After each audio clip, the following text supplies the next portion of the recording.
Guys, welcome back to my channel. তো আজকে আমি আবারও চলে এসেছি। তো আজকে আমি দেখাবো আমার কি রান্না করছি, আজকের মেনু কি। তো আমি এখানে আমি তেল গরমে বসিয়ে দিয়েছি। এখন আমি বাজার থেকে লাউ এনেছিলাম, তো এখন লাউটা দিয়ে দেবো এখানে। আর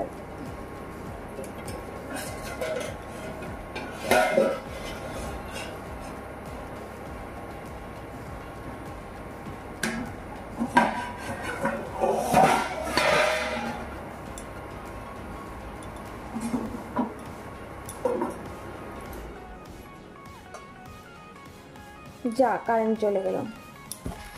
হ্যালো গাইস, আমি রান্না বসিয়েছিলাম কারেন্টের ইন্ডাকশন কুকারে। তো কারেন্টের চুলা, কারেন্ট চলে গেছে। তো এখন কীভাবে চলবে, তো কি আর করা যাবে, কারেন্ট চলে গেছে। তো আমার এখানে লাউ তরকারিটাই দেখতে হবে। তো আমি আজকে রান্না করছি এই যে এই যে লাউ বাজার থেকে এনেছিলাম। তো আজকে লাউ দিয়ে ডাল ফুটিয়ে একটা তরকারি বানাবো। এটা খেতে খুবই সুস্বাদু হয়। আর তাছাড়া আজকে আমার এসব মাছের মাথা দিয়ে লাউ করবো ভেবেছিলাম, কিন্তু এসব ভালো লাগে না বেশি একটা। তো ভেবেছিলাম মাছের মাথা দিয়ে লাউটা রান্না করব, কিন্তু দেখি আজকে ভালো লাগছে না। তো আজকে ভাবলাম একটু নিরামিষ খেতে ইচ্ছে করছে, তাই আমি লাউটাকে আজকে ডাল ফুটিয়ে বানাবো। এটা ভীষণই খেতে সুস্বাদু হয়, অনেক ভালো লাগে আমার। এটা আমার মা বানাতো, আমার মায়ের হাতের এই তরকারিটা আমার ভীষণ ফেভারিট। তো আমি আজকে এটা রান্না করব, কারণ এটা আমার খেতে ভীষণ ভালো লাগে। তো যাই হোক, রান্না তো বসিয়ে দিলাম, তো হোক, রান্না হওয়ার পরে তো খাবো। আর এই যে দেখুন এখানে আমি লাউর বাকলাগুলো কেটে রেখেছি, লকিটা আলু দিয়েছি। আর এখানে আমি তেল গরমে বসিয়ে দিয়েছি। কিন্তু কি করা যাবে, কারেন্ট চলে গেছে। এখন কারেন্ট আসার পরে আবার বসাতে হবে। তো যাই হোক, আমি লাউটা রান্না করে আসি, তো খাওয়ার সময় আবার দেখা হবে। তো এই যে দেখুন আমার লাউ পুরো রান্না হয়ে গেছে। তো আমি একটু রেসিপিটা বলে দিই আপনাদেরকে। প্রথমে আমি এখানে তেল দিলাম। তেলটা গরম হওয়ার পর আমি এখানে শুকনো মরিচ আর পাঁচফোড়ন দিয়ে দিলাম। শুকনো মরিচ আর পাঁচফোড়ন দিয়ে দেওয়ার পরে আমি লাউগুলি দিয়ে দিলাম, সম্বাস দিয়ে দিলাম। সম্বাস দেওয়ার পরে মিডিলে একটু জায়গা করে এখানে কিছু পরিমাণ ডাল দিয়ে দিলাম। দিয়ে এটাকে ভালো করে ঢেকে রেখে দিলাম। তো কিছুক্ষণ পরে এটা সিদ্ধ হয়ে কিছুক্ষণ পরে এটা মজে গেল। মজে যাওয়ার পরে আমি এতে দিয়ে দিলাম হলুদ, লঙ্কা গুঁড়ো, জিরে গুঁড়ো, সব কিছুই দিয়ে দিলাম। তো লবণটা আমি আগেই দিয়ে দিয়েছিলাম ভাপে বসানোর আগে। তো এখন আমি এতে তেজপাতা, কাঁচামরিচ, তারপর একটু সামান্য চিনি দিতে হয়, নাহলে টেস্টটা আসে না। তো একটু সামান্য চিনিও দিয়ে দিলাম। তো এখন এটা প্রায় হয়ে গেছে, কিন্তু দেখতে কিছুটির মতো লাগছে, কারণ অ্যাকচুয়ালি কারেন্টটা চলে গেছে। তাই আমি অন্ধকার জায়গাটা ভীষণ, তাই না দেখতে পেয়ে হলুদটা একটু বেশি দিয়ে দিয়েছি, তাই এটা একটু কালারটা বেশি হয়ে গেছে।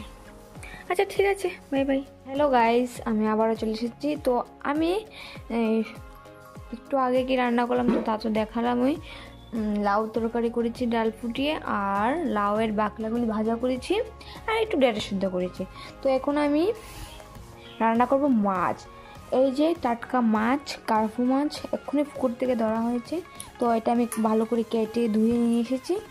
আর এখানে আছে ঝিঙ্গা, আমি কেটে ধুয়ে রেখে দিয়েছি।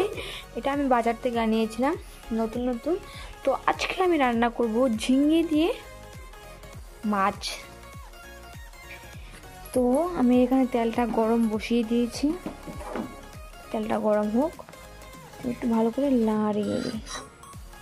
তো মাছগুলিকে ভেজে রান্নাটা করব। তো আমাদের এখান থেকে কারেন্টটাও চলে গেছে, কারেন্টও আসছেনি এখনো। কারেন্ট আসতে দেরি হবে, কারেন্ট নেই। তো তেলটা ভালো করে গরম না করলে ওই মাছগুলি ভেঙে যাবে। এক্ষুনি বড় একটা কাতলা মাছ ধরা হয়েছে পুকুর থেকে, তো ভাবলাম ঝিঙ্গে দিয়ে পটাপট রেঁধে ফেলি, কারণ ফ্রিজে থাকতে থাকতে মাছ নষ্ট হয়ে যায় পরে, মানে একটা আছে না লগে লগে যে স্বাদটা, পরে এই স্বাদটা পাওয়া যায় না। তাই আমি আজকে ভাবলাম না, লগে লগেই রেঁধে ফেলবো। তো আমি একে একে মাছগুলো দিয়ে দেবো।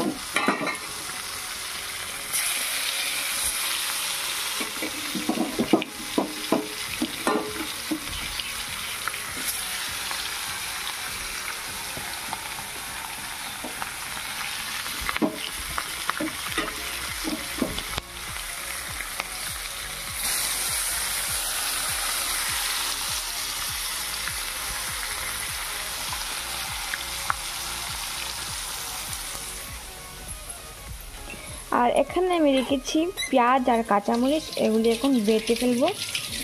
যতই বলুন বাটা মশলার একটা আলাদা রকম টেস্ট, তো আমি আজকে বেটে রান্না করব।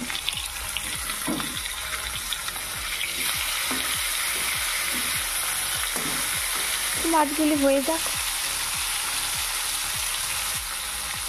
তো আমি যাই মশলাটা বেটে নিই, তারপর আবার দেখা যাচ্ছে। তো আমার মাছ ভাজা প্রায় হয়ে গেছে।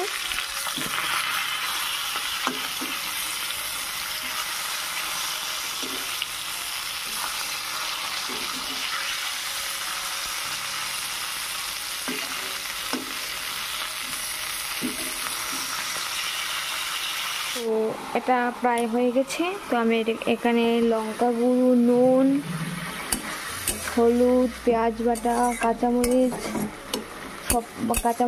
বাটা সব কিছু দিয়ে দিয়েছি। এবার এটাকে আমি ভালো করে কষিয়ে তার মধ্যে ঝুল দিয়ে মাছগুলি ছেড়ে দেবো, তাহলে আমার তরকারি কমপ্লিট। এই দেখুন আমার রান্না প্রায় হয়ে গেছে। আমি ঝুল দিয়ে দিয়েছি, তার মধ্যে মাছও দিয়ে দিয়েছি। তো কিছুক্ষণ থাকার পরে আমি নামিয়ে নেব। এই যে মাছ,